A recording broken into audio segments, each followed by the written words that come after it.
ụmụ na-eto eto ndị maara anya teknụzụ nọ na ngwụcha izu ụka gara aga gbakọọ n'Awka bụ isi obodo Anambra steeti maka agba nke abụọ nke mmemme usoro nzirịta ozi ọgbaraọfụ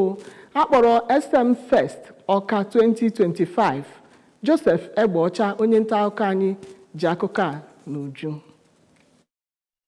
Ya bụ ọgbakọ ka okwupụta okwu nke ụlọ omebe iwu Anambra steeti bụ Right Honorable Sonto Chukwudeze onye kelere gọvanọ Chukwuma Soludo maka njikere ọ dị ịkwado anwa ọbụla bụ maka nkwalite obibi ndụ ndị ntorobịa, gosipụtara njikere ọ dị ịhụ na emebere iwu ga-enye aka hụ na enwere mbawanye n'ọnụọgụgụ ndị ntorobịa nwere mmasị iji igwe omentomimo tụnye na mmepe nke Anambra steeti. Na ntụnye nke ya, onye ndu ndị ọnụ ha kacha na ya bụ ụlọ omebe iwu ma bụrụkwa onye isi oche otu kọmitii Homeland Security bụ Sir Ikenna Ọfọdeme onye tokwara gọvanọ Soludo maka inwe ịhụnanya n'ebe ndị ntorobịa nọ, gbaziri ndị ntorobịa oku ka ha bụrụ ndị ga-eji ya bụ amụma wee chọọ maka ọdịmma ọdịnihu ha. Onye ji ọkwa Special Advisor nyere gọvanọ Soludo na Innovation nakwa Business Incubation bụ Nwaada Chinwe Okoli kọwara ya bụ ọgbakọ SM Fest dịka ntụnye ọchịchị gọvanọ Soludo na-atụnye n'ịhụ na enwere ọtụtụ ntorobịa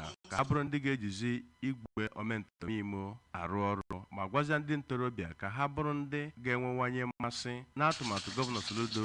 ji maka mmepe nakwa ọtụtụ ndị ntorobịa steeti a. Site n'Awka, abụ m Joseph Egbeọcha maka Kowa ABS.